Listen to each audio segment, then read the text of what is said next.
HCN ನ್ಯೂಸ್ಗೆ ಸ್ವಾಗತ. ನಾನು ಪ್ರಿಯಾ. ಈಗ ಹೆಡ್ಲೈನ್ಸ್. ಈ ಹರಾಜು ರದ್ದುಗೊಳಿಸಿ ರೈತರಿಗೆ ಭೂಮಿ ಹಿಂದಿರುಗಿಸಲು ಆಗ್ರಹ. ರೈತರಿಂದ ಕೆನರಾ ಬ್ಯಾಂಕ್ಗೆ ಮುತ್ತಿಗೆ. 25 ದಿನಗಳ ಒಳಗೆ ಸಮಸ್ಯೆ ಬಗೆಹರಿಸುವ ಅರ್ಜಿ ಬರೆದು ರೈತರಿಗೆ ನೀಡಿದ ಬ್ಯಾಂಕ್ ಅಧಿಕಾರಿ. ಸಕಲೇಶಪುರದಲ್ಲಿ ಯುವತಿಗೆ ಕಿರುಕುಳ. ಕಾರಿನಲ್ಲಿ ಕೆಲಸಕ್ಕೆ ತೆರಳುತ್ತಿದ್ದ ಯುವತಿ ಅಡ್ಡಗಟ್ಟಿ ಹಲ್ಲೆ ಆರೋಪ. ಅರಣ್ಯ ಇಲಾಖೆ RRT ಸಿಬ್ಬಂದಿ ಮದನ್ ಬಂಧನ. ಮಾರ್ಚ್ 6ರಂದು ಸಂಜೆ 4ಕ್ಕೆ ಸಂಸದ ಪ್ರಜ್ವಲ್ ರೇವಣ್ಣ ಸಾಧನೆ ಕಿರುಪುಸ್ತಕ ಬಿಡುಗಡೆ. ಹಾಸನದಲ್ಲಿ ಬುಧವಾರ ಗೌಡರಿಂದ ಪುಸ್ತಕ ಅನಾವರಣ. ಮಾಜಿ ಸಚಿವ HK ಕುಮಾರಸ್ವಾಮಿ ಹೇಳಿಕೆ.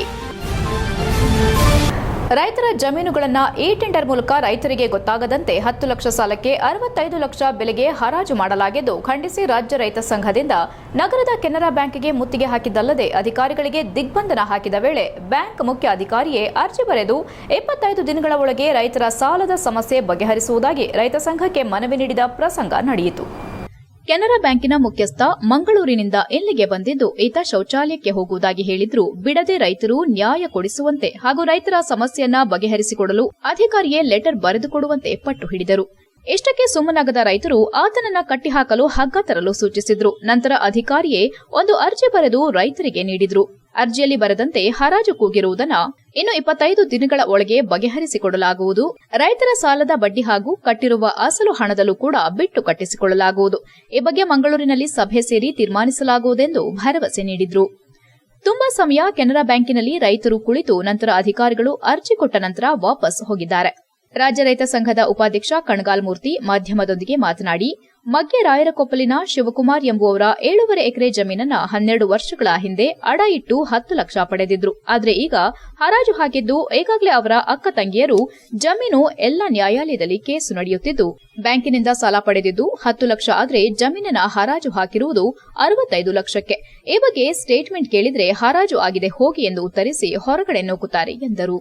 ಈ ಬಗ್ಗೆ ರೈತರೆಲ್ಲ ಸೇರಿ ಪ್ರತಿಭಟನೆ ಕೂಡ ಮಾಡಿದ್ದೇವೆ. ರೈತರ ಕೂರಿಸಿಕೊಂಡು ಸಭೆ ಮಾಡುವಂತೆ ಕೆನರಾ ಬ್ಯಾಂಕ್ ಅಧಿಕಾರಿಗಳಿಗೆ ಜಿಲ್ಲಾಧಿಕಾರಿಗಳು ಸೂಚನೆ ನೀಡಿದ್ರು. ಗುಟ್ಟಾಗಿ ಕರೆಸಿಕೊಂಡು ಎಲ್ಲದಕ್ಕೂ ಸಹಿ ಮಾಡಿಸಿಕೊಂಡ್ರು. ರೈತರ ಸಾಲಕ್ಕೆ ಬಡ್ಡಿ ಬಿಟ್ಟು ಕಟ್ಟಿಸಿಕೊಳ್ಳುವಂತೆ ಕೇಂದ್ರ ಮತ್ತು ರಾಜ್ಯ ಸರ್ಕಾರ ಸ್ಪಷ್ಟವಾಗಿ ಹೇಳಿದ್ರು. ಇನ್ನು ಆನ್ಲೈನ್ ಮೂಲಕ ಹರಾಜು ಮಾಡಿದ್ರೆ ರೈತರಿಗೆ ಏನು ತಿಳಿಯುವುದಿಲ್ಲ. ಆದರೆ ಈ ಬ್ಯಾಂಕಿನವರು ಒಟ್ಟಿಗೆ ಕರೆಯದೆ ಒಬ್ಬೊಬ್ಬರನ್ನೇ ಕರೆಸಿಕೊಂಡು ಮಾತನಾಡಿದ್ದಾರೆ. ಈ ಬಗ್ಗೆ ಮಂಗಳೂರಿನಿಂದ ಅಧಿಕಾರಿಗಳು ಇಲ್ಲಿಗೆ ಬಂದಿದ್ದು ಇನ್ನು ಅವರಿಗೆ ಕನ್ನಡ ಭಾಷೆಯೇ ಬರುವುದಿಲ್ಲ. ಅವರನ್ನ ಇಲ್ಲಿ ಕೂಡಿ ಹಾಕಿದ್ದು ನಮಗೆ ನ್ಯಾಯ ಕೊಡಿಸುವವರೆಗೂ ಹೊರ ಹೋಗುವುದಿಲ್ಲ ಎಂದು ಪಟ್ಟು ಹಿಡಿದಿರುವುದಾಗಿ ಹೇಳಿದ್ರು. ರಾಜ್ಯ ರೈತ ಸಂಘದ ಮುಖಂಡರಾದ ಶಿವಕುಮಾರ್, ಮಂಜುನಾಥ್, ಮಲ್ಲೇಶ್, ಲಕ್ಷ್ಮಣ್ ಇತರರು ಉಪಸ್ಥಿತರಿದ್ದರು. HCN news Hassan. ಏನಿಲ್ಲ, ಒಂದು ಜಮೀನು ಹರಾಜು ಹಾಕಿದ್ರಿ ಹೋದ ತಿಂಗಳಲ್ಲಿ. ಆ ಜಮೀನು ಹರಾಜು ಹಾಕ್ಬೇಕಾದ್ರೆ ಮಗ್ಗೆ ರಾಯಕೊಪ್ಪಲು ಶಿವಕುಮಾರ್ ಅಂತ ಹೇಳಿ ಅವರು ಕೋರ್ಟಲ್ಲಿ ಅಕ್ಕಂಗಿಯರ್ದೆಲ್ಲ ಕೋರ್ಟಲ್ಲಿ ನಡೀತಾ ಇದ್ರು. ಇವರು ಹರಾಜು ಹಾಕಿಬಿಟ್ರು. ತಗೊಂಡಿದ್ದು 10 ಲಕ್ಷ 65 ಲಕ್ಷಕ್ಕೆ ಹರಾಜು ಹಾಕಿದ್ದಾರೆ. ಆ ಸ್ಟೇಟ್ಮೆಂಟ್ ಕೇಳಿದ್ರು ಕೊಡಲ್ಲ. ಹರಾಜು ಆಯ್ತು ಹೋಗ್ರಿ ಅಂತ ಹೇಳಿ ಒಂದು ಇಂಗ್ಲಿಷ್ ಪೇಪರ್ ಒಂದೇ ಒಂದು ಪೇಪರ್ ಹಾಕಿಸ್ಕೊಂಡಿದ್ದಾರೆ. ಅದನ್ನ ನಾವು ಕೇಳಕ್ ಬಂದಾಗ ಅವತ್ತು ಹೊರಗಡೆ ನೂಕ್ರಿ ಅಂದ್ರೆ ನಾವು ಹೊರಗಡೆ ಬಂದ್ಬಿಟ್ಟು ಒಂದು ಸ್ಟ್ರೈಕ್ ಮಾಡಿದ್ವಿ. ಈ ತಿಂಗಳು ವಿಡಿಯೋ ಹಾಕಿದ್ಯಾ? ಕೊಡ್ತೀವಿ ಸರ್, ಪ್ರೊಸೀಜರ್ ಅಲ್ಲಿ ಕಳಿಸಿದ್ವಿ. ಖಂಡಿತ ಇಲ್ಲ ಸೈನ್ ಮಾಡಿಕೊಡಿ, ಸೈನ್ ಮಾಡಿಕೊಡಿ. ಅವರು ಕನ್ನಡದಲ್ಲೇ ಬರೀರಿ, ಇಲ್ಲೇ ನಮಗೆ ತಲುಪಿದೆ, ತಾವು ಸ್ವೀಕರಿಸಿದೀವಿ ಅಂತ ಅಷ್ಟೇ. ಸ್ವೀಕರಿಸಿದೀವಿ, ಪ್ರತಿಯೊಂದು ಸ್ವೀಕರಿಸಿದೀವಿ. ಈಗ ಫೈಲಿಗೆ ಹಾಕಿ. ಕಾರಿನಲ್ಲಿ ಕೆಲಸಕ್ಕೆ ತೆರಳುತ್ತಿದ್ದ ಯುವತಿಯೋರ್ವಳನ್ನು ಅಡ್ಡಗಟ್ಟಿ ಹಲ್ಲೆ ಮಾಡಿದ ಆರೋಪದ ಮೇಲೆ ಯುವಕನೋರ್ವನನ್ನ ಬಂಧಿಸಿರುವ ಘಟನೆ ಸಕಲೇಶಪುರ ತಾಲೂಕಿನಲ್ಲಿ ನಡೆದಿದೆ.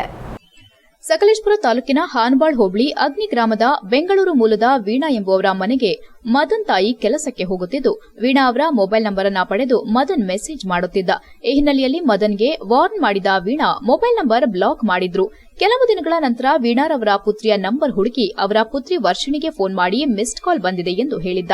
ಬೆಂಗಳೂರಿನಲ್ಲಿ ಖಾಸಗಿ ಕಂಪನಿಯಲ್ಲಿ ಕೆಲಸ ಮಾಡುತ್ತಿರುವ ವರ್ಷಿಣಿಗೆ ಪದೇ ಪದೇ ಕಾಲ್ ಮೆಸೇಜ್ ಮಾಡಿ ಕಿರುಕುಳ ನೀಡುತ್ತಿದ್ದ. ಈ ಹಿನ್ನೆಲೆ ವರ್ಷಿಣಿ ಸಹ ಆತನ ನಂಬರ್ ಅನ್ನ ಬ್ಲಾಕ್ ಲಿಸ್ಟ್ಗೆ ಹಾಕಿದ್ರು. ಇದರಿಂದ ಬೇಸತ್ತು ಮದನ್ ಕಿರುಕುಳದ ಬಗ್ಗೆ ಪೋಷಕರಿಗೆ ವರ್ಷಿಣಿ ತಿಳಿಸಿದ್ದು, ಈ ಹಿನ್ನೆಲೆಯಲ್ಲಿ ವೀಣಾ ಮದನ್ಗೆ ಕಾಲ್ ಮಾಡಿ ವಾರ್ನಿಂಗ್ ಮಾಡಿದ್ರು. ಇದರಿಂದ ಸಿಟ್ಟಾದ ಮದನ್ ವರ್ಷಿಣಿ ಕಾರಿನಲ್ಲಿ ಸಕಲೇಶಪುರಕ್ಕೆ ತೆರಳುತ್ತಿದ್ದ ವೇಳೆ ತನ್ನ ಮನೆ ಮುಂದೆ ಕಾರು ಅಡ್ಡಗಟ್ಟಿ ವರ್ಷಿಣಿ ಮೇಲೆ ಹಲ್ಲೆ ಮಾಡಿ ಬಟ್ಟೆ ಹರಿದು ಎಳೆದಾಡಿರುತ್ತಾನೆ. ಈ ವೇಳೆ ಕಾರು ಚಾಲಕ ವರ್ಷಿಣಿ ರಕ್ಷಿಸಲು ಬಂದಾಗ ಮದನ್ ಪರಾರಿಯಾಗಿರುತ್ತಾನೆ. ಈ ಹಿನ್ನೆಲೆ ವರ್ಷಿಣಿ ಸಕಲೇಶಪುರ ಗ್ರಾಮಾಂತರ ಠಾಣೆಯಲ್ಲಿ ದೂರು ನೀಡಿದ್ದು ಪ್ರಕರಣ ದಾಖಲಾಗಿತ್ತು. ಮದನ್ ಅನ್ನು ಪೋಷಕರು ವಶಕ್ಕೆ ಪಡೆದಿರುತ್ತಾರೆ. HCN news Sakleshpur. ಕಾಲ್ ಬರ್ಲಿಕ್ಕೆ ಸ್ಟಾರ್ಟ್ ಆಯಿತು. ಕಾಲ್ ಬಂದಾದ್ಮೇಲೆ ಪಿಕ್ ಮಾಡಿದೆ. ಯಾರು ನೀವು ಅಂತ ಕೇಳಿದೆ. ಸರ್ ಮೇಡಮ್ ನಿಮ್ಮದು ಕಾಲ್ ಬಂದಿದೆ, ಮಿಸ್ಡ್ ಕಾಲ್ ಬಂದಿದೆ, ಟ್ರೂ ಕಾಲರಲ್ಲಿ ಚೆಕ್ ಮಾಡಿದೆ, ನೀವು ವರ್ಷಿಣಿ ಬಿ ಅಂತ ಅಲ್ವಾ ಅಂತ ಕೇಳಿದೆ. ಹೌದು, ನೀವು ಯಾರು ಹೇಳಿ ಅಂತ ಕೇಳಿದೆ. ನೀವು ನಂದು ಬಿಡಿ ಮೇಡಮ್, ನೀವು ಎಲ್ಲಿ ಅವರು ಏನು ಅಂತ ಕೇಳಿದೆ. ಸರ್ ಕಣ್ಕೊಂಡವ್ರಿಗೆಲ್ಲ ಫೋನ್ ಈ ಥರ ಫೋನ್ ಬರ್ತಾನೆ ಇರುತ್ತೆ, ಕಣ್ಕೊಂಡವ್ರಿಗೆಲ್ಲ ನನಗೆ ಅಡ್ರೆಸ್ ಹೇಳಲಿಕ್ಕೆ ಆಗೋದಿಲ್ಲ. ಸೊ ನೀವು ಯಾರಂತ ಹೇಳಿ ಅಂತ ಹೇಳಿದೆ. ಮೇಡಮ್ ನೀವು ಸಕಲೇಶಪುರದವ್ರಲ್ವಾ ಅಂತ ಹೇಳಿದೆ. ಅದಕ್ಕೆ ಹೌದು ಸಕಲೇಶಪುರದವರೇ. ಅವ್ರು ಸಕಲೇಶಪುರ ಅಂತ ಹೇಳಿದಾಗ ನಾನೇನು ಅಂದ್ಕೊಂಡೆ, ಊರಿನವರೇ ಇರ್ಬೋದು. ಸರ್ ನಿಮ್ಮ ಹೆಸರು ಹೇಳಿ ಅಟ್ಲೀಸ್ಟ್ ನನಗೆ ಗೊತ್ತಾಗುತ್ತೆ ಯಾರು, ಇನ್ ಕೇಸ್ ನಾನೇನಾದರೂ ಮಿಸ್ಡ್ ಕಾಲ್ ಕೊಟ್ಟಿರ್ಬೋದು, ಗೊತ್ತಿಲ್ಲ ನನಗೆ ಅಂತ ಹೇಳಿದೆ. ಅವರು ಮದನ್ ಅಂತ ಹೇಳಿದರು. ಸೊ ಮದನ್ ಅಂತ ಹೇಳಾದ್ಮೇಲೆ ನಾನು ಅಂದೆ, ಸರ್ ನೀವು ಯಾರಂತಲೇ ನನಗೆ ಗೊತ್ತಿಲ್ಲ, ನಾನು ಯಾವತ್ತೂ ನಿಮಗೆ ಕಾಲ್ ಆಗಲಿ ಮೆಸೇಜ್ ಆಗಲಿ ನಾನು ಮಾಡೇ ಇಲ್ಲ, ರಾಂಗ್ ನಂಬರ್ ಇರ್ಬೋದು, ಮೇ ಬಿ ನನಗೆ ಗೊತ್ತಿಲ್ಲದೇ ಮಿಸ್ಡ್ ಕಾಲ್ ಬಂದಿದ್ದು ಸಾರಿ, ರಾಂಗ್ ನಂಬರ್ ಕಟ್ ಮಾಡಿ, ಇನ್ನು ಕಾಲ್ ಮಾಡ್ಲಿಕ್ಕೆ ಹೋಗಬೇಡಿ ಅಂತ ಹೇಳಿ ಕಾಲ್ ಕಟ್ ಮಾಡಿದೆ. ಮಾಡಿ ಆದಮೇಲೆ ವಾಟ್ಸಪ್ಪಲ್ಲಿ ಮೇಡಮ್ ನೀವು ಯಾವ ಊರು ಅಂತೇಳಿ ಅವನದು ಫೋಟೋಸ್ ಸೆಂಡ್ ಮಾಡ್ದೆ. ನಾನು ಅದು ಫೋಟೋ ನೋಡಿದ ಕೂಡಲೇ ನಾನೇನು ಮಾಡಿದೆ, ಅವ್ನ ಮುಖ ನೋಡಿದ್ನಲ್ಲ, ನಾನು ಯಾವತ್ತೂ ಅವ್ನ ಮುಖನೇ ನಾನು ನೋಡಿಲ್ಲ. ಸೊ ನಾನೇನು ಮಾಡಿದೆ, ಬ್ಲಾಕ್ ಮಾಡಿದೆ ಅವನ್ನ. ಬ್ಲಾಕ್ ಮಾಡಿ ಇಮಿಡಿಯೇಟ್ ಅಮ್ಮನಿಗೆ ಕಾಲ್ ಮಾಡಿಬಿಟ್ಟು ಹೇಳಿದೆ, ಈ ಥರ ಮದನ್ ಅಂತ ಹೇಳಿ ಕಾಲ್ ಮಾಡ್ತಿದ್ದಾನಮ್ಮ, ಯಾರಂತಲೇ ಗೊತ್ತಿಲ್ಲ, ಲಾಸ್ಟ್ ನಂಬರ್. HCN ನ್ಯೂಸ್ನಲ್ಲೀಗ ಒಂದು ಪುಟ್ಟ ಬ್ರೇಕ್.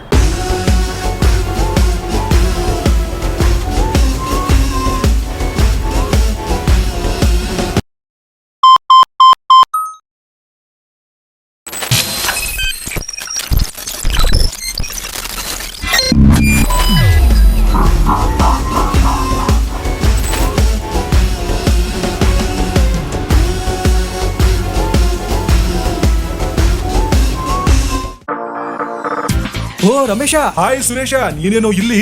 ನನ್ ಮಗನ್ನ PU ಜೊತೆಗೆ CA ಮಾಡ್ಸೋಣ ಅಂದ್ರೆ ನನ್ ಮಗ ಸ್ಪೋರ್ಟ್ಸ್ ಕಲ್ಚರಲ್ಸ್ ಅಂತಿದ್ದಾನೆ. ಏನ್ ಮಾಡೋದು? ಅದಕ್ಕೆ ಟೆನ್ಷನ್. ಡೈರೆಕ್ಟ್ ಆಗಿ ಕರ್ಕೊಂಡು ಹೋಗಿ ಪ್ರತಿ ಸಲ 100% ರಿಸಲ್ಟ್ ತಗೋತಿರೋ ನಮ್ಮ ಸೆಂಟ್ರಲ್ ಕಾಮರ್ಸ್ ಕಾಲೇಜ್ಗೆ ಸೇರ್ಸು. ಅಲ್ಲಿ ಪ್ರತಿ ವರ್ಷ ಸ್ಟೇಟ್ ರ್ಯಾಂಕ್ಸ್ ಹಾಗೆ ಜಿಲ್ಲೆಗೆ ಫಸ್ಟ್ ರ್ಯಾಂಕ್ ತಗೊಳ್ಳೋ ಜೊತೆಗೆ CA CS ಗೆ ಕೋಚಿಂಗ್ ಕೊಟ್ಟು ಒಳ್ಳೆ ರಿಸಲ್ಟ್ ಕೊಡ್ತಿರೋ ಜಿಲ್ಲೆಯ ನಂಬರ್ 1 ಕಾಮರ್ಸ್ ಕಾಲೇಜು. ಅಲ್ಲ, CA ಕೇಳಿದೀನಿ, CS ಅಂದ್ರೆ ಕಂಪನಿ ಸೆಕ್ರೆಟರಿ ಅಂತ. ಅದು CA ತರನೇ ಪ್ರೊಫೆಷನಲ್ ಕೋರ್ಸು. ಇಡೀ ಜಿಲ್ಲೆಯಲ್ಲಿ CS ಗೆ ಕೋಚಿಂಗ್ ಕೊಡ್ತಿರೋದು ಇದೊಂದೇ ಕಾಲೇಜು. ಜೊತೆಗೆ PU ಡಿಗ್ರಿ ಎಲ್ಲ ಸ್ಟೂಡೆಂಟ್ಸ್ ಗೂ advance excel, SAP, tally, power BI ತರ ಆಡ್ ಆನ್ ಕೋರ್ಸ್ ಗಳು ಇವೆ. ಇಷ್ಟೇ ಅಲ್ಲಪ್ಪ, ಡಿಗ್ರಿ ಸ್ಟೂಡೆಂಟ್ಸ್ ಗೆ ಪ್ಲೇಸ್ಮೆಂಟ್ ಟ್ರೈನಿಂಗ್ ಕೊಟ್ಟು ಕ್ಯಾಂಪಸ್ ಇಂಟರ್ವ್ಯೂ ಮಾಡಿಸ್ತಾರೆ. ಮತ್ತೆ ಪ್ರತಿ ವರ್ಷ ಕಾಲೇಜಿನ 50 ರಿಂದ 60 ವಿದ್ಯಾರ್ಥಿಗಳು ಒಳ್ಳೊಳ್ಳೆ ಕಂಪನಿಗೆ ಸೆಲೆಕ್ಟ್ ಆಗ್ತಿದ್ದಾರೆ. ಜೊತೆಗೆ ಸ್ಪೋರ್ಟ್ಸ್ ನಲ್ಲಿ ಈ ಕಾಲೇಜ್ ನ ಮಕ್ಕಳು ಸ್ಟೇಟ್ ಮತ್ತೆ ನ್ಯಾಷನಲ್ಸ್ ಗೂ ಹೋಗ್ತಾರೆ. ಕಲ್ಚರಲ್ಸ್ ಗೆ ಟ್ಯಾಲೆಂಟ್ ಹಂಟ್ ಅಂತ ಹಬ್ಬನೇ ಮಾಡ್ತಾರೆ. ಹಾಗಾದ್ರೆ ಕಾಮರ್ಸ್ ಮಕ್ಕಳಿಗೆ ಬೇಕಿರೋ A to Z ಇದೊಂದೇ ಕಾಲೇಜ್ ನಲ್ಲಿ ಸಿಗುತ್ತೆ ಅಂತ ಆಯ್ತು. ಹೌದು, ಅದೇ ನಮ್ಮ ಸೆಂಟ್ರಲ್ ಕಾಮರ್ಸ್ ಕಾಲೇಜ್. ಪ್ರವೇಶಾತಿಗಾಗಿ ಸಂಪರ್ಕಿಸಿ central commerce PU college, Saibaba temple ಎದುರು, ಸಾಲಗಾಮಿ ರಸ್ತೆ, Hassan. Central commerce degree college, Krishik foundation building, Salagami ರಸ್ತೆ, ಹಾಸನ. ದೂರವಾಣಿ ಸಂಖ್ಯೆ 9916141544.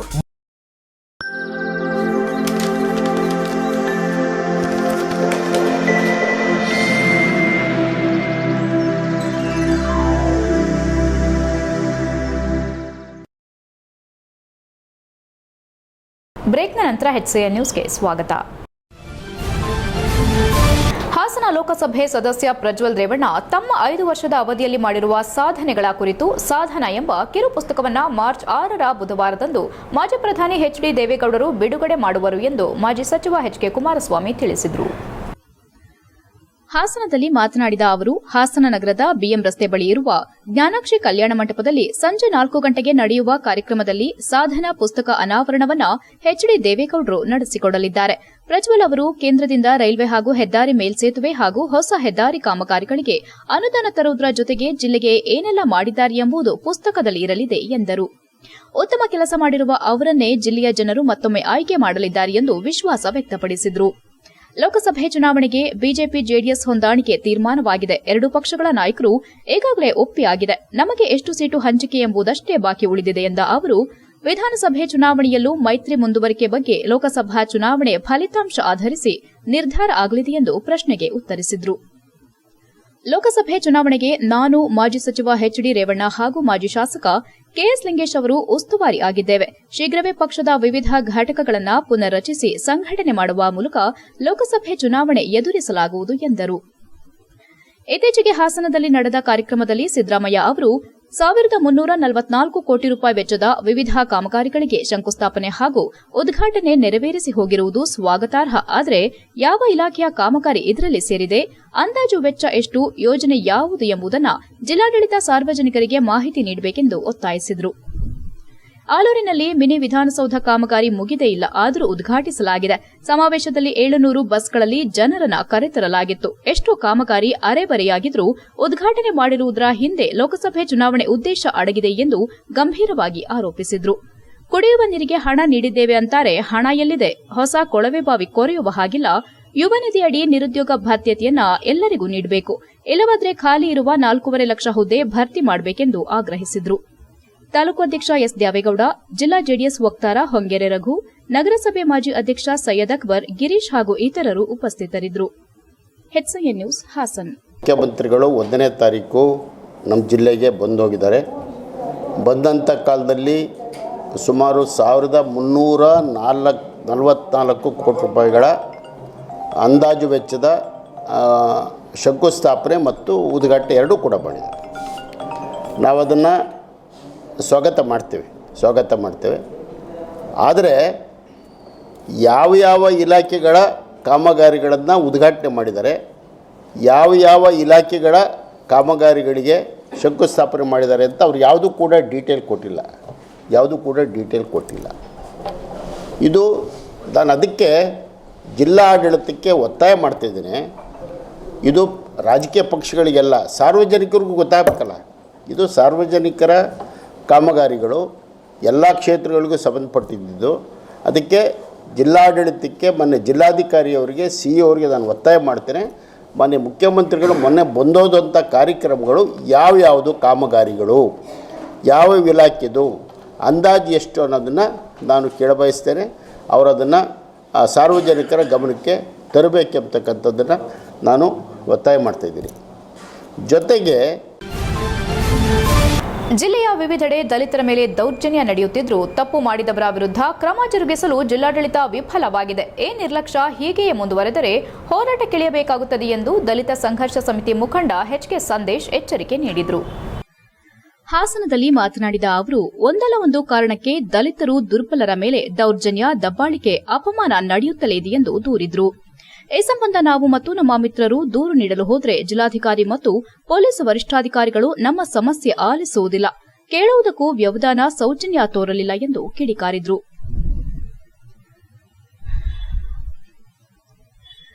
ಡಿಸಿ ಅವರು ಜಿಲ್ಲೆಗೆ ಬಂದಾಗ ಪ್ರತಿಯೊಬ್ಬ ನೊಂದವರ, ಬಡವರ ಮತ್ತು ಸಮಾಜದ ನೋವಿಗೆ ಸ್ಪಂದಿಸಲಿದ್ದಾರೆ, ಧ್ವನಿಯಾಗಲಿದ್ದಾರೆ ಎಂಬ ಆಶಾಭಾವವಿತ್ತು. ಆದರೀಗ ದಮನಿತರಿಗೆ ಆಗುತ್ತಿರುವ ಅನ್ಯಾಯ, ನೋವು ಹೇಳಲು ಹೋದರೆ ಕೇಳಿಸಿಕೊಳ್ಳುತ್ತಿಲ್ಲ ಎಂದು ಆರೋಪಿಸಿದರು. ಅವರಿಗೆ ಹಲವು ರೀತಿಯ ಕೆಲಸದ ಒತ್ತಡ ಇದೆ ನಿಜ, ಆದರೆ ದಲಿತರ ಮೇಲೆ ದೌರ್ಜನ್ಯ ನಡೆದರೆ ತುರ್ತು ಕ್ರಮ ಕೈಗೊಳ್ಳಿ ಎಂಬ ಸಿಎಂ ಆದೇಶಕ್ಕೂ ಇಲ್ಲಿ ಮಾನ್ಯತೆ ಸಿಗುತ್ತಿಲ್ಲ ಎಂದರು. ಮಡೇನೂರು ಸತ್ತಿಗನಹಳ್ಳಿ ಅಮ್ಮ ದೇವಾಲಯಕ್ಕೆ ದಲಿತರ ಪ್ರವೇಶ ನಿರಾಕರಿಸಿದ್ದರಿಂದ ಬಿಗುವಿನ ವಾತಾವರಣ ನಿರ್ಮಾಣವಾಗಿತ್ತು. ಆದರೂ ಅಲ್ಲಿಗೆ ಮೇಲಾಧಿಕಾರಿಗಳು ಬರಲಿಲ್ಲ. ಏನಾದರೂ ಹೆಚ್ಚು ಕಡಿಮೆಯಾದರೆ ಯಾರ ಹೊಣೆ ಎಂದು ಪ್ರಶ್ನಿಸಿದ ಅವರು, ಚನ್ನರಾಯಪಟ್ಟಣ ತಾಲೂಕು ಬಂಡಿಹಳ್ಳಿ ಗ್ರಾಮದಲ್ಲಿ ಜಮೀನು ವಿಚಾರವಾಗಿ ಸವರ್ಣೀಯರು ತೊಂದರೆ ಕೊಡುತ್ತಿದ್ದಾರೆ. ಮೊನ್ನೆ ಹೊಸ ಬೈಕ್ಗೆ ಬೆಂಕಿ ಹಚ್ಚಿರುವ ಘಟನೆ ನಡೆದಿದೆ. ಒತ್ತಡ ಹಾಕಿದಾಗ ಒಬ್ಬನನ್ನ ಮಾತ್ರ ಬಂಧಿಸಿದ್ದಾರೆ, ಉಳಿದವರನ್ನ ಬಂಧಿಸಬೇಕೆಂದು ಆಗ್ರಹಿಸಿದರು. ಆಲೂರು ತಾಲೂಕು ಸೇರಿದಂತೆ ಜಿಲ್ಲೆಯಲ್ಲಿ ಇನ್ನೂ ಅನೇಕ ಪ್ರಕರಣಗಳು ನಡೆದಿದ್ದು, ಎಲ್ಲಾ ಬಡವರ ಜೊತೆ ಡಿಸಿ ಅವರು, ಎಸ್ಪಿ ಅವರು ಮಾತನಾಡಬೇಕೆಂದು ಮನವಿ ಮಾಡಿದರು. ಆರ್ಪಿಐ ರಾಜ್ಯಾಧ್ಯಕ್ಷ ಸತೀಶ್ ಮಾತನಾಡಿ, ದಲಿತ ದೌರ್ಜನ್ಯ ದಾಳಿ ಪ್ರಕರಣ ದಾಖಲಾಗಿರುವವರನ್ನೇ ಜಿಲ್ಲಾ ಉಸ್ತುವಾರಿ ಸಚಿವರು, ಜಿಲ್ಲಾಧಿಕಾರಿ ಸರ್ಕಾರಿ ಕಾರ್ಯಕ್ರಮದಲ್ಲಿ ಆರೋಪಿಯನ್ನ ವೇದಿಕೆಯಲ್ಲಿ ಕೂರಿಸಿಕೊಳ್ಳುತ್ತಾರೆ ಎಂದರೆ ಇದು ದಲಿತರ ಮೇಲೆ ಜಿಲ್ಲಾಡಳಿತ ತೋರುತ್ತಿರುವ ದೌರ್ಜನ್ಯವಾಗಿದೆ ಎಂದು ದೂರಿದರು. ದಲಿತ ಸಂಘಟನೆ ಮುಖಂಡರಾದ ವಿಜಯಕುಮಾರ್, ಶಿವಮ್ಮ, ಅಂಬುಗ ಮಲ್ಲೇಶ್, ನಾಗರಾಜ್, ಪ್ರಸನ್ನ ಹಾಜರಿದ್ದರು. HCN news Hassan. ವಿಶೇಷವಾಗಿ ಹಾಸನ ಜಿಲ್ಲೆಯ ಜಿಲ್ಲಾಧಿಕಾರಿಗಳು ಮತ್ತು ಪೊಲೀಸ್ ವರಿಷ್ಠಾಧಿಕಾರಿಗಳು ಈ ಜಿಲ್ಲೆಯಲ್ಲಿ ಅನೇಕ ದಲಿತ ದುರ್ಬಲರ ಮೇಲೆ, ಅಸ್ಪೃಶ್ಯರ ಮೇಲೆ ಕೆಲವು ಮೇಲ್ವರ್ಗದ ಜನರು ಹಳ್ಳಿಗಳಲ್ಲಿ, ಗ್ರಾಮಾಂತರ ಪ್ರದೇಶಗಳಲ್ಲಿ ದೌರ್ಜನ್ಯ, ದಬ್ಬಾಳಿಕೆ, ಅಪಮಾನ, ಹಲ್ಲೆನ ಮಾಡ್ತಾಯಿದ್ದಾರೆ. ಈ ಸಂಬಂಧವಾಗಿ ಜಿಲ್ಲಾಧಿಕಾರಿಗಳು ಮತ್ತು SP ಅವರಿಗೆ ದಲಿತ ಬಟ್ಟೆ ತೊಳೆಯೋಕ್ಕೂ ಕೂಡ ಅವಕಾಶ ಕೊಟ್ಟು ಅದು ಕೂಡ ಅಸ್ಪೃಶ್ಯತೆ ಆಚರಣೆ, ಅದನ್ನು ರಾಜಿ ಮಾಡುತ್ತಾರೆ ಪೊಲೀಸ್ ಇಲಾಖೆಯಲ್ಲಿ. ಇಲ್ಲಿ ಏನು ಇದರಲ್ಲಿ ಮಳೆನೂರಲ್ಲಿ ಹೊರಗೆ ಕಳಿಸ್ತಾರೆ, ಇಲ್ಲಿ ಕಳಿಸಿದೆಯಪ್ಪ ಇದು ಬಸ್ ಒಳಗೆ ಕೂರಬೇಡಿ ಅಂತ ಹೇಳ್ಬಿಟ್ಟು ಹೊರಗೆ ಕಳಿಸ್ತಾರೆ. ಅದು ಕೂಡ ಇವ್ರು ಸುಮೋಟ ಕೇಸ್ ಮಾಡಬೇಕು. ನಾವು ಕೇವಲ ಕೇಸ್ ಮಾಡಬೇಕಾದ್ರೆ ದೃಷ್ಟಿ ಇದ್ದರೆ FIR ಮಾಡುತ್ತದ್ದು. ಇವ್ರಿಗೆ ಗೊತ್ತಿದೆ ದೇವಸ್ಥಾನಕ್ಕೆ ಏನಾದ್ರು ನಿಜವಾಗ್ಲೂ ಮೊನ್ನೆ ಹೋದಾಗ ಯಾರಾದರೂ ಒಬ್ಬರೇ ಇದಾಗಿದ್ರು ಕೂಡ ನಾವು ಯಾರೂ ಅಲ್ಲಿ ಉಳಿತಿರಲಿಲ್ಲ, ಅಂಥ ವಾತಾವರಣ ಇದೆ. DC SP ಅದು ಜವಾಬ್ದಾರಿ ಬೇಕಲ್ಲ. ಅಟ್ರಾಸಿಟಿ ಕೇಸ್ ಆಗಿದ್ದಾರೆ ಅಂಥವ್ರನ್ನೇ ಈ ವೇದಿಕೆ ಮೇಲೆ ಸರ್ಕಾರಿ ಕಾರ್ಯದಲ್ಲಿ ಕೂರಿಸ್ತಾರೆ ಅಂದರೆ. HCI ನ್ಯೂಸ್ನಲ್ಲೀಗ ಒಂದು ಪುಟ್ಟ break. Muthoot finance gold loan ಮೇಳ, ಚಿನ್ನದ ಸಾಲದ ಮೇಲೆ ಖಾತರಿ ಉಡುಗೊರೆ ಪಡೆಯಿರಿ. ಆಫರ್ 22 ಫೆಬ್ರವರಿವರೆಗೆ ಮಾತ್ರ. ಈಗಲೇ ವಿಚಾರಿಸಿ, ನಿಯಮ ಮತ್ತು ಷರತ್ತು ಅನ್ವಯ.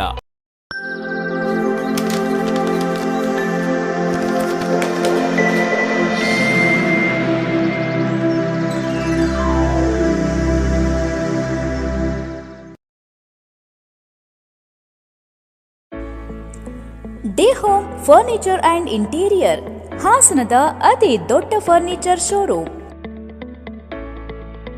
ನಿಮ್ಮ ಕನಸಿನ ಮನೆಯ ಅಂದವನ್ನ ಹೆಚ್ಚಿಸಲು ಹಾಗೂ ಆರಾಮದಾಯಕ ಪೀಠೋಪಕರಣಗಳು ಉತ್ಕೃಷ್ಟ ಗುಣಮಟ್ಟದಲ್ಲಿ ಲಭ್ಯ.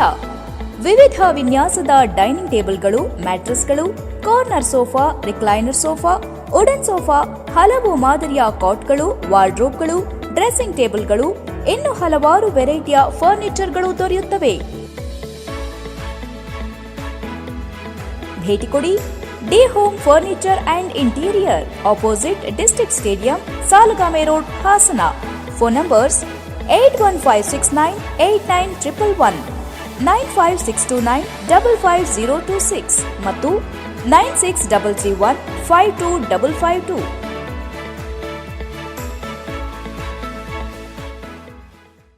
ಬ್ರೇಕ್ನ ನಂತರ HCI ನ್ಯೂಸ್ಗೆ ಸ್ವಾಗತ.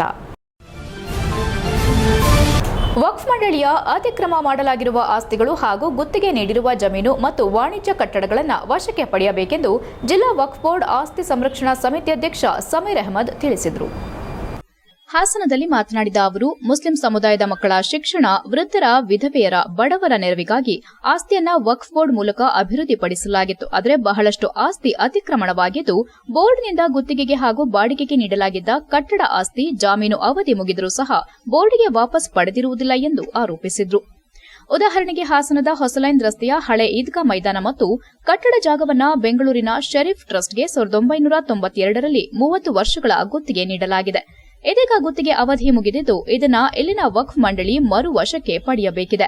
ಗುತ್ತಿಗೆ ಪಡೆದವರು ಇದುವರೆಗೂ ಸಹ ಸರಿಯಾದ ಬಾಡಿಗೆ ನೀಡಿಲ್ಲ ಹಾಗೂ ಅಗತ್ಯ ದಾಖಲೆಗಳನ್ನು ಒದಗಿಸಿಲ್ಲ. ಇದರಿಂದ ಮಂಡಳಿಗೆ ಅನ್ಯಾಯವಾಗಿದ್ದು, ಸಮುದಾಯದ ಅಭಿವೃದ್ಧಿಗೆ ಮೀಸಲಿಟ್ಟ ಜಾಗದ ಹಣ ಬೇರೆಯವರ ಪಾಲಾಗುತ್ತಿದೆ. ಅದೇ ರೀತಿ ನಗರದ ಅರಳೆಪೇಟೆಯಲ್ಲಿರುವ ನ್ಯಾಷನಲ್ ಹೈಸ್ಕೂಲ್ ಮತ್ತು ಮುಸ್ಲಿಂ ಶಾದಿ ಮಹಲ್ ಕಟ್ಟಡ 2012ರಿಂದಲೂ ನಿರ್ಮಾಣ ಆಗುತ್ತಿದೆ. ಇದುವರೆಗೂ ಕಟ್ಟಡ ಪೂರ್ಣಗೊಂಡಿಲ್ಲ ಹಾಗೂ ಸಮುದಾಯದ ಜನರಿಗೆ ಸೌಲಭ್ಯ ದೊರೆಯುತ್ತಿಲ್ಲ. ಆದ್ದರಿಂದ ಸರ್ಕಾರ ಮತ್ತು ಜಿಲ್ಲಾಡಳಿತ ವಶಕ್ಕೆ ಪಡೆದು ಅಭಿವೃದ್ಧಿಗೆ ಕ್ರಮ ಕೈಗೊಳ್ಳಬೇಕು.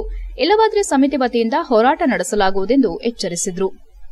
HB ಅಮೀರ್ಜಾನ್, ಅಶ್ವಕ್ ಅಹಮದ್, ಮುಕ್ಲಿಯಾಕ್ ಹಂಚೆ ಹಾಜರಿದ್ದರು. HCI news Hassan. ಈ ಪತ್ರಿಕಾಗೋಷ್ಠಿಯನ್ನು ಪ್ರಾರಂಭ ಮಾಡ್ತಾ ಇದ್ದೇನೆ. ವಕ್ಫ್ ಬೋರ್ಡು ಆಸ್ತಿ ಅನ್ನೋದು ನಮ್ಮ ಪೂರ್ವಜರು ಈ ಹಿಂದಿನ ಕಾಲದಲ್ಲಿ ತಮ್ಮ ಆಸ್ತಿಯನ್ನು ಅಲ್ಲಾಹನ ಹೆಸರಲ್ಲಿ ತಮ್ಮ ಸಮುದಾಯದ ಏಳಿಗೆಗಾಗಿ, ಶೈಕ್ಷಣಿಕ ಅಭಿವೃದ್ಧಿಗಾಗಿ, ಅವರ ಶ್ರೇಯೋಭಿವೃದ್ಧಿಗಾಗಿ ದಾನ ಮಾಡುವಂಥದ್ದು. ಇದು ವಕ್ಫ್ ಆಸ್ತಿಯನ್ನು ಸರ್ಕಾರ ಪರಿಗಣಿಸ್ತಾರೆ. ಹಾಸನ ಜಿಲ್ಲೆಯಾದಂಥ ಹಲವಾರು ಆಸ್ತಿಗಳು, ವಕ್ಫ್ ಬೋರ್ಡ್ಗೆ ಸಂಬಂಧಿಸಿದ ಆಸ್ತಿಗಳು ತುಂಬ ಇದ್ದಾವೆ. ಅದರಲ್ಲಿ ಮಸೀದಿಗಳು, ಮದ್ರಸಾಗಳು, ವಾಣಿಜ್ಯ ಕಟ್ಟಡಗಳು, ಖಾಲಿ ನಿವೇಶನಗಳು, ಕೃಷಿ ಜಮೀನು ಇತ್ಯಾದಿ ಎಲ್ಲ ತನ್ನ ಭಾಗದ ಆಸ್ತಿಯನ್ನು ವಕ್ಫ್ ಬೋರ್ಡ್ಗೆ ವಕ್ಫ್ ಮಾಡಿರುತ್ತಾರೆ. ಆದರೆ ಪ್ರಥಮ ಬಾರಿಗೆ ಸೆಸ್ಕಾಂ ಮತ್ತು ಕೆಪಿಟಿಸಿಎಲ್ ವಿದ್ಯುತ್ ಲೈನ್ಮೆನ್ಗಳ ದಿನಾಚರಣೆಯನ್ನ ನಗರದ ಹೊಸ ಬಸ್ ನಿಲ್ದಾಣ ಬಳಿ ಇರುವ ಕಚೇರಿ ಆವರಣದಲ್ಲಿ ಶಾಸಕ HP ಸ್ವರೂಪ್ ಅಧ್ಯಕ್ಷತೆಯಲ್ಲಿ ನೆರವೇರಿಸಲಾಯಿತು. ನಂತರ ಶಾಸಕರು ಮಾತನಾಡುತ್ತಾ ಕೆಇಬಿ ಲೈನ್ಮೆನ್ಗಳಿಗಾಗಿ ದಿನಾಚರಣೆ ಹಮ್ಮಿಕೊಂಡಿರುವುದಕ್ಕೆ ಸರ್ಕಾರಕ್ಕೆ ಅಭಿನಂದನೆ ಹಾಗೂ ಲೈನ್ಮೆನ್ಗಳಿಗೆ ಶುಭಾಶಯವನ್ನ ಮೊದಲು ತಿಳಿಸುತ್ತೇನೆ. ವಿದ್ಯುತ್ ಕೆಲಸ ಮಾಡುವಾಗ ತಮ್ಮ ಜೀವವನ್ನೇ ಒತ್ತೆಯಾಗಿಟ್ಟು ಹಗಲು ರಾತ್ರಿ ಎನ್ನದೆ ಕೆಲಸ ನಿರ್ವಹಿಸುತ್ತಾರೆ. ಮಾಜಿ ಸಚಿವ ಎಚ್ಡಿ ರೇವಣ್ಣ ಕಾಲದಲ್ಲಿ ಹೆಚ್ಚು ಲೈನ್ಮೆನ್ಗಳನ್ನ ನೇಮಕ ಮಾಡಿಕೊಂಡಿದ್ರು. ಹಾಸನ ಜಿಲ್ಲೆಯ ಅನೇಕ ತಾಲೂಕಿನಲ್ಲಿ ಖಾಲಿ ಹುದ್ದೆಗಳಿದ್ದು ಇದರಿಂದ ಈಗ ಕೆಲಸ ಮಾಡುತ್ತಿರುವವರಿಗೆ ಹೆಚ್ಚಿನ ಒತ್ತಡ ಉಂಟಾಗಿದೆ. ಖಾಲಿ ಇರುವ ಹುದ್ದೆಗಳ ನೇಮಕಕ್ಕೆ ನಾವು ಕೂಡ ಸರ್ಕಾರಕ್ಕೆ ಮನವಿ ಮಾಡಲಾಗಿದ್ದು ಮುಂದಿನ ದಿನಗಳಲ್ಲಿ ಭರ್ತಿ ಮಾಡುವ ಭರವಸೆ ನೀಡಿದ್ದಾರೆ ಎಂದರು. ಚಿಕ್ಕನಾಯಕನಹಳ್ಳಿ ನಿವಾಸಿ ರಂಗನಾಥ್ ಅವರು ಕರ್ತವ್ಯದಲ್ಲಿದ್ದಾಗ ಸಾವನ್ನಪ್ಪಿದ್ದು ವಿದ್ಯುತ್ ಕೆಲಸ ನಿರ್ವಹಿಸುವಾಗ ಹೆಚ್ಚಿನ ಸುರಕ್ಷತೆ ಅಗತ್ಯ. ಅದರಲ್ಲಿಯೂ ಮೊಬೈಲ್ ಇರಬಹುದು, ಮನೆಯಲ್ಲಿ ಚಿಕ್ಕಪುಟ್ಟ ವ್ಯತ್ಯಾಸ ಇರಬಹುದು. ಅದನ್ನ ಮನಸ್ಸಿಗೆ ಇಟ್ಟುಕೊಂಡು ಕೆಲಸ ನಿರ್ವಹಿಸುವಾಗ ಅವಘಡಗಳು ಸಂಭವಿಸುತ್ತವೆ ಎಂದು ಕಿವಿಮಾತು ಹೇಳಿದ್ರು. ಕೆಲಸದ ವೇಳೆ ಸೇಫ್ಟಿಯನ್ನ ಬಳಸಿ ಕೆಲಸ ಮಾಡಬೇಕೆಂದು ಸಲಹೆ ನೀಡಿದ್ರು. ಪ್ರತಿ ಇಲಾಖೆಗಳಲ್ಲೂ ಯೂನಿಯನ್ ಇರುತ್ತದೆ, ಆದರೆ ಸೆಸ್ಕಾಂ ಮತ್ತು ಕೆಪಿಟಿಸಿಎಲ್ ಇರುವಷ್ಟು ಒಗ್ಗಟ್ಟು ಬೇರೆ ಯಾವುದರಲ್ಲೂ ಇಲ್ಲ ಎಂದು ಶ್ಲಾಘನೆ ವ್ಯಕ್ತಪಡಿಸಿದರು. ಕಾರ್ಯಕ್ರಮದಲ್ಲಿ ಇಲಾಖೆಯ ಡಬ್ಲ್ಯೂಇ ಹೇಮರಾಜ್, ಅರ್ಜುನ್ ಸೇರಿದಂತೆ ಇತರರು ಉಪಸ್ಥಿತರಿದ್ದರು. HCN news Hassan. ದಿವಸ ಅಂತ ಆಚರಣೆ ಮಾಡುವಂಥ ಕಾರ್ಯಕ್ರಮನ ಸರ್ಕಾರ ಇಟ್ಕೊಂಡಿದೆ. ಮೊದಲನೇದಾಗಿ ಸರ್ಕಾರಕ್ಕೆ ನನ್ನ ಅಭಿನಂದನೆ ತಿಳಿಸ್ತಾ, ತಮಗೂ ಕೂಡ ಎಲ್ಲರೂ ಕೂಡ ಲೈನ್ಮನ್ ದಿವಸದ ದಿನಾಚರಣೆ ಶುಭಾಶಯಗಳನ್ನು ಕೂಡ ಕೋರ್ತಾ, ಈಗಾಗಲೇ ನಮ್ಮ ಡಬ್ಲ್ಯೂ ಸಾಹೇಬರು ಹೇಳ್ತಾ ಇದ್ರು, ತಮ್ಮ ಒಂದು ಜೀವನವನ್ನು ತಾವೆಲ್ಲ ಲೈನ್ಮನ್ಗಳಾಗಿ ತಮ್ಮ ಜೀವನವನ್ನು ಒತ್ತೆ ಇಟ್ಟು ತಾವೆಲ್ಲ ಹಗಲು ರಾತ್ರಿಯಿಂದ ನೋಡ್ದಲೇ, ಮಳೆ ಬಿಸಿಲು ನೋಡ್ದಲೇ ತಾವೆಲ್ಲ ಕೆಲಸ ಮಾಡ್ತಾ ಇದ್ದೀರಾ. ತಾವು ಕೂಡ ಏನು ಲೈನ್ಮನ್ಗಳಿದ್ರೆ ತಾವೆಲ್ಲರೂ ಕೂಡ ನಮ್ಮ ರೇವಣ್ಣ ಸಾಹೇಬ್ರ ಕಾಲದಲ್ಲಿ ಹೆಚ್ಚು ಲೈನ್ಮನ್ಗಳನ್ನ ಆಯ್ಕೆ ಮಾಡುವಂಥ ಕೆಲಸಗಳನ್ನ ಮಾಡಿದ್ರು. ಜಿಲ್ಲೆಯಲ್ಲಿ ಮತ್ತು ನಮ್ಮ ತಾಲೂಕಲ್ಲೂ ಕೂಡ ಹಲವಾರು ನಮ್ಮ ಇದರಲ್ಲೂ ಕೂಡ ವೇಕೆನ್ಸಿಗಳು ಖಾಲಿ ಇದೆ, ತಮ್ಮ ಲೈನ್ಮನ್ ವೇಕೆನ್ಸಿಗಳು ಖಾಲಿ ಇದೆ. ಹಾಗಾಗಿ ತಮಗೆ ಒಂದು ಒತ್ತಡನೂ ಕೂಡ ಜಾಸ್ತಿ ಆಗಿದೆ. ಏನು ಲೈನ್ಮನ್ ತಮ್ಮ ಕೆಲಸ ಒತ್ತಡ ಕೂಡ ಜಾಸ್ತಿ ಆಗಿದೆ. ಈ ಸಂದರ್ಭದಲ್ಲಿ ನಾವು ಕೂಡ ಸರ್ಕಾರಕ್ಕೆ ಹಲವಾರು ಬಾರಿ ಒತ್ತಡವನ್ನು ಮಾಡೋದು ಕೂಡ ಮುಂದಿನ ದಿನಗಳಲ್ಲಿ ಮಾಡ್ತೀವಿ ಅಂತ ಹೇಳಿದ್ದಾರೆ. ಆದರೆ ತಾವು ಕೂಡ ಏನು ಸುರಕ್ಷತೆ, ಮೊನ್ನೆ ಒಬ್ಬರು ರಂಗನಾಥನವರು ಊರವರು ಅನಿಸುತ್ತೆ, ನಮ್ಮ ಚಿಕ್ಕನಾಯಕನಹಳ್ಳಿ ಶಾಸಕರು ಕೂಡ ಫೋನ್ ಮಾಡಿದ್ರು, ನಮ್ಮ ಲೈನ್ಮನ್ ಒಬ್ಬರು ತೀರೋಗಿದ್ದಾರೆ ನೋಡಿ. HCN ನ್ಯೂಸ್ನಲ್ಲೀಗ ಒಂದು ಪುಟ್ಟ ಬ್ರೇಕ್. ಹಾಸನದಲ್ಲಿ 28 ವರ್ಷಗಳಿಂದ ಜನತೆಗೆ ಅತ್ಯುತ್ತಮವಾದ ವೈದ್ಯಕೀಯ ಸೇವೆಯನ್ನು ನೀಡುತ್ತಿರುವ Hemavathi multi speciality hospital Hassan. ನಮ್ಮಲ್ಲಿ ದಿನದ 24 ಗಂಟೆಯೂ ಆಕ್ಸಿಡೆಂಟಲ್ ಇಂಜುರೀಸ್ ಮತ್ತು ಎಮರ್ಜೆನ್ಸಿ ಸರ್ವಿಸ್ಗಳನ್ನು ಹೊಂದಿದೆ. ಹೇಮಾವತಿ ಆಸ್ಪತ್ರೆಯ ಡಾಕ್ಟರ್ ನಿಖಿಲ್ ಆರ್ಭಟ್ ರವರು ಎಂಎಸ್ ಆರ್ಥೋಪೆಡಿಕ್ನಲ್ಲಿ ಚಿನ್ನದ ಪದಕ ಪಡೆದು ಸಿಂಗಾಪುರ್ ಜನರಲ್ ಹಾಸ್ಪಿಟಲ್ನಲ್ಲಿ ಫೆಲೋಶಿಪ್ ಇನ್ ಜಾಯಿಂಟ್ ರಿಪ್ಲೇಸ್ಮೆಂಟ್ ಸರ್ಜರಿಯ ಪದವಿ ಪಡೆದು ಸೇವೆಯನ್ನ ಸಲ್ಲಿಸಿರುತ್ತಾರೆ.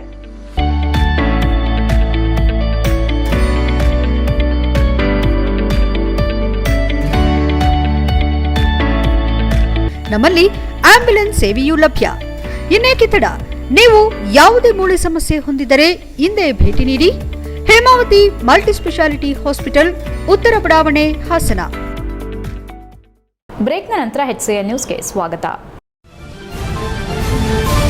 ನಾಮಫಲಕದಲ್ಲಿ ಇಂಗ್ಲಿಷ್ ಬಳಕೆ ಮಾಡಿದ್ದ ಬ್ಯಾನರ್, ಕಟೌಟ್, ಅಂಗಡಿ ಮುಂದೆ ನಾಮಫಲಕಗಳನ್ನು ಕರ್ನಾಟಕ ರಕ್ಷಣಾ ವೇದಿಕೆ ಕಾರ್ಯಕರ್ತರು ಮೆರವಣಿಗೆ ಮೂಲಕ ತೆರಳಿ ನಗರಸಭೆಯ ಸಹಕಾರದಲ್ಲಿ ಮಸಿ ಬಳಿಯುವ ಮೂಲಕ ಎಚ್ಚರಿಕೆ ನೀಡಿದ್ದಾರೆ. ಮೊದಲು ನಗರದ ರೈಲ್ವೆ ನಿಲ್ದಾಣದ ಬಳಿ ಜಮಾಯಿಸಿದ ಕರವೇ ಕಾರ್ಯಕರ್ತರು ಜೊತೆಗೆ ಮುಂಜಾಗ್ರತಾ ಕ್ರಮವಾಗಿ ಪ್ರತಿಭಟನಾಕಾರರಿಂದ ಹೆಚ್ಚಿನ ಸಂಖ್ಯೆಯಲ್ಲಿ ಪೊಲೀಸರು ಕೂಡ ಬಸ್, ಇತರೆ ಹತ್ತಾರು ವಾಹನದಲ್ಲಿ ಬಂದು ಸೇರಿದ್ರು. ಪ್ರತಿಭಟನೆಗೂ ಮೊದಲು ನಗರಸಭೆ ಅಧಿಕಾರಿಗಳು ಪ್ರತಿಭಟನಾಕಾರರನ್ನ ಮನವೊಲಿಸಲು ಮುಂದಾದರು. ಆಂಗ್ಲ ಪದಗಳಿರುವ ಕಟೌಟ್ ಮತ್ತು ಬ್ಯಾನರ್ಗಳನ್ನು ತೆರವು ಮಾಡುವುದಾಗಿ ಹೇಳಿದರು. ಮೊದಲು ಘೋಷಣೆ ಕೂಗಿದ ಕರವೇ ಕಾರ್ಯಕರ್ತರು ಕೆಎಸ್ಆರ್ಟಿಸಿ ಆವರಣದಲ್ಲಿ ಮುಖ್ಯ ರಸ್ತೆಗೆ ಕಾಣುವಂತೆ ಇದ್ದ ಬೃಹತ್ ಬ್ಯಾನರ್ ಅನ್ನ ನಗರಸಭೆ ಸಿಬ್ಬಂದಿಗಳ ಜೊತೆ ತೆರವು ಮಾಡಿದ್ರು. ನಂತರ ಬಿಎಂ ರಸ್ತೆ ಮೂಲಕ ಬಂದ ಪ್ರತಿಭಟನಾಕಾರರು ಟ್ರೆಂಡ್ಸ್ ಎದುರು ಇದ್ದ ಅನೇಕ ಆಂಗ್ಲ ಕಟೌಟ್ಗಳನ್ನು ಹರಿದು ಹಾಕಿದ್ರು. ಈ ದೃಶ್ಯವನ್ನ ನೋಡಿದ ಇತರೆ ಅಂಗಡಿ ಮಾಲೀಕರು, ಶೋರೂಂ ಮಾಲೀಕರು ಮೊದಲೇ ಆಂಗ್ಲ ಪದಗಳಿರುವ ಬೋರ್ಡ್ಗಳನ್ನು ಬಟ್ಟೆಯಿಂದ ಮುಚ್ಚುತ್ತಿರುವುದು ಕಂಡುಬಂದಿತು. ಕೆಲವರು ಅಡ್ಡಿಪಡಿಸಿದಾಗ ವಾಗ್ವಾದ ಕೂಡ ಕೇಳಿಬಂದಿತು. ಈ ವೇಳೆ ಪೊಲೀಸರು ಮಧ್ಯ ಪ್ರವೇಶಿಸಿ ಶಾಂತಿ ಕಾಪಾಡಿದ್ರು. ಕರ್ನಾಟಕ ರಕ್ಷಣಾ ವೇದಿಕೆ ಜಿಲ್ಲಾಧ್ಯಕ್ಷ ಸಿಡಿ ಮನುಕುಮಾರ್ ಮಾಧ್ಯಮದೊಂದಿಗೆ ಮಾತನಾಡಿ, ಕರ್ನಾಟಕದಲ್ಲಿ ಕನ್ನಡ ನಾಮಫಲಕಗಳು ಇರಬೇಕೆಂಬ ಹಕ್ಕುತ್ತಾಯವನ್ನ ಇಟ್ಟುಕೊಂಡು ಕರ್ನಾಟಕ ರಕ್ಷಣಾ ವೇದಿಕೆ ನಿರ್ಣಾಯಕ ಚಳುವಳಿ ಕೈಗೊಂಡಿದೆ. ಕನ್ನಡದಲ್ಲಿ ನಾಮಫಲಕ ಅಭಿಯಾನವನ್ನ ಕರ್ನಾಟಕ ರಕ್ಷಣಾ ವೇದಿಕೆ ಇಡೀ ರಾಜ್ಯಾದ್ಯಂತ ವಿಸ್ತರಿಸುತ್ತಿದೆ. ಜಾಹೀರಾತು ಫಲಕಗಳು ಕೂಡ ಕನ್ನಡದಲ್ಲೇ ಇರಬೇಕು. ಇದನ್ನ ಎಲ್ಲ ಉದ್ಯಮಿಗಳು, ವ್ಯಾಪಾರಸ್ಥರು ಪಾಲಿಸುವುದು ಕಡ್ಡಾಯವಾಗಿದೆ. ಈ ನೆಲದ ಕಾಯ್ದೆ ಕಾನೂನು ಪಾಲಿಸದವರು ಕರ್ನಾಟಕದಲ್ಲಿರಲು ಯೋಗ್ಯರಲ್ಲ. ಕಾನೂನು ಪಾಲಿಸುವ ಮನಸ್ಸಿಲ್ಲದಿದ್ರೆ ತಮ್ಮ ತಮ್ಮ ರಾಜ್ಯಗಳಿಗೆ ಹೋಗಿಬಿಡಿ. ಕನ್ನಡದಲ್ಲಿ ಗ್ರಾಹಕ ಸೇವೆ ಪಡೆಯುವುದು ಕನ್ನಡಿಗನ ಹಕ್ಕು. ಯಾರಾದರೂ ನಿರಾಕರಿಸಿದ್ರೆ ಅದನ್ನ ಸಹಿಸಿಕೊಂಡಿರಬೇಡಿ. ಕನ್ನಡದಲ್ಲಿ ನಾಮಫಲಕ ಹಾಕದವರು ಕನ್ನಡ ದ್ರೋಹಿಗಳು, ನಾಡದ್ರೋಹಿಗಳು. ಅವರಿಗೆ ಈ ನಾಡಿನಲ್ಲಿರುವ ಯೋಗ್ಯತೆ ಇಲ್ಲ. ಇಂತಹವರ ವಿರುದ್ಧ ನಮ್ಮ ಹೋರಾಟವೇ ಹೊರತು ಯಾವುದೇ ಭಾಷಿಕರ ವಿರುದ್ಧವಲ್ಲ ಎಂದು ಆಕ್ರೋಶ ವ್ಯಕ್ತಪಡಿಸಿದರು. ಪ್ರತಿಭಟನೆಯಲ್ಲಿ ಓಹಿಲೇಶ್, ಸೀತಾರಾಮ್, ಹೇಮಂತ್ ಕುಮಾರ್, ಸೋಮಶೇಖರ್, ಪ್ರೀತಂ ರಾಜ್, ಆಲ್ವಿನ್, ಚಂದ್ರಶೇಖರ್, ರಘುಪಾಳ್ಯ, ಗಣೇಶ್ ಗೌಡ, ತೌಫಿಕ್ ಪಾಷಾ, ಶಿವಣ್ಣಗೌಡ, ತುಳಸಿದಾಸ್, ಶ್ರೀಧರ್, ತನುಗೌಡ ಹಾಗೂ ಇತರರು ಭಾಗವಹಿಸಿದ್ರು. HCN news Hassan. ಕರ್ನಾಟಕ ರಕ್ಷಣಾ ವೇದಿಕೆ ರಾಜ್ಯಾದ್ಯಂತ ಟಿ.ಎ. ನಾರಾಯಣಗೌಡರ ಆದೇಶದ ಮೇಲೆ ಸರ್ಕಾರದ 60% ಕನ್ನಡ ಇರಬೇಕು ಅಂತ ಆದೇಶ ಹೊರಡಿಸಿದೆ. ಅದು 28ನೇ ತಾರೀಕು ಗಡುವು ಮುಗಿದಿದೆ. ಗಡುವು ಮುಗಿದ್ರೂ ಸಹ ಕೆಲವರು ಇನ್ನೂ ಸಹ ಕನ್ನಡ ಬೋರ್ಡ್ನ ಹಾಕಿಲ್ಲ. ಹಾಗಾಗಿ ಇವತ್ತು ನಾವು ಮಸಿ ಬಳಿಯುವಂಥ ಕೆಲಸನ ನಾವು ಇವತ್ತು ಕರ್ನಾಟಕ ರಕ್ಷಣಾ ವೇದಿಕೆಯಿಂದ ಹಮ್ಮಿಕೊಂಡಿದ್ದೀವಿ ಮತ್ತು ಬೋರ್ಡ್ನ ತೆರವುಗೊಳಿಸೋ ಅಂಥ ಕೆಲಸನ ಇವತ್ತು ನಾವು ರಕ್ಷಣಾ ವೇದಿಕೆಯಿಂದ ಹಮ್ಮಿಕೊಂಡಿದ್ವಿ. ಅಂಥ ಸಂದರ್ಭದಲ್ಲಿ ನಗರಸಭೆ ಮತ್ತು ಪೊಲೀಸ್ ಇಲಾಖೆ ಅಧಿಕಾರಿಗಳು ಬಂದು ಮನವಿ ಮಾಡ್ಕೊಂಡು ನೀವು ಮಾಡೋ ಅಂಥ ಕೆಲಸನ ನಾವು ಮಾಡ್ತೀವಿ, ನಮಗೆ ಅವಕಾಶ ಮಾಡಿಕೊಡಿ, ನಾವು ಇವತ್ತು ಎಲ್ಲ ನಾಮಫಲಕವನ್ನು ತೆರವುಗೊಳಿಸ್ತೀವಿ. ಹಾಸನ ಜಿಲ್ಲೆಯಲ್ಲಿ ಇರ್ತಕ್ಕಂಥ ಎಲ್ಲ ನಾಮಫಲಕವನ್ನು ತೆರವುಗೊಳಿಸಿ ನಾವು ಖಂಡಿತ ಯಾವ್ದು ಇಂಗ್ಲೀಷ್ ನಾಮಫಲಕ ಇದೆ ಅದಕ್ಕೆ ಬಟ್ಟ ಮುಚ್ಚಂಥ ಕೆಲಸನೋ ಇಲ್ಲ ನಾಮಫಲಕನ ತೆಗಿಯೋಂಥ ಕೆಲಸನ ನಾವು ಮಾಡ್ತೀವಿ. ದಯಮಾಡಿ ಸಹಕರಿಸಿ ಅಂತ ಮನವಿ ಮಾಡ್ಕೊಂಡಿದ್ದಾರೆ. ಅವ್ರ ಮನವಿಗೆ ನಾವು ಇವತ್ತು ಸ್ಪಂದಿಸ್ಬಿಟ್ಟು ನಾವು ಅವ್ರ ಜೊತೆ ಇವತ್ತು ಇಡೀ ಹಾಸನ ನಾವು ರೌಂಡ್. ಕೊನೆಯಲ್ಲಿ ಮತ್ತೊಮ್ಮೆ ಮುಖ್ಯಾಂಶಗಳು. ಈ ಹರಾಜು ರದ್ದುಗೊಳಿಸಿ ರೈತರಿಗೆ ಭೂಮಿ ಹಿಂದಿರುಗಿಸಲು ಆಗ್ರಹ. ರೈತರಿಂದ ಕೆನರಾ ಬ್ಯಾಂಕ್ಗೆ ಮುತ್ತಿಗೆ. 25 ದಿನಗಳ ಒಳಗೆ ಸಮಸ್ಯೆ ಬಗೆಹರಿಸುವ ಅರ್ಜಿ ಬರೆದು ರೈತರಿಗೆ ನೀಡಿದ ಬ್ಯಾಂಕ್ ಅಧಿಕಾರಿ. ಸಕಲೇಶಪುರದಲ್ಲಿ ಯುವತಿಗೆ ಕಿರುಕುಳ. ಕಾರಿನಲ್ಲಿ ಕೆಲಸಕ್ಕೆ ತೆರಳುತ್ತಿದ್ದ ಯುವತಿ ಅಡ್ಡಗಟ್ಟಿ ಹಲ್ಲೆ ಆರೋಪ. ಅರಣ್ಯ ಇಲಾಖೆ RRT ಸಿಬ್ಬಂದಿ ಮದನ್ ಬಂಧನ. ಮಾರ್ಚ್ 6ರಂದು ಸಂಜೆ 4ಕ್ಕೆ ಸಂಸದ ಪ್ರಜ್ವಲ್ ರೇವಣ್ಣ ಸಾಧನೆ ಕಿರುಪುಸ್ತಕ ಬಿಡುಗಡೆ. ಹಾಸನದಲ್ಲಿ ಬುಧವಾರ ಗೌಡರಿಂದ ಪುಸ್ತಕ ಅನಾವರಣ. ಮಾಜಿ ಸಚಿವ HK ಕುಮಾರಸ್ವಾಮಿ ಹೇಳಿಕೆ. ಇಷ್ಟೊತ್ತು ನೀವು ನೋಡಿದ್ದು ಹಾಸನದ ಸುದ್ದಿ ಅಂದ್ರೆ HCN ನ್ಯೂಸ್.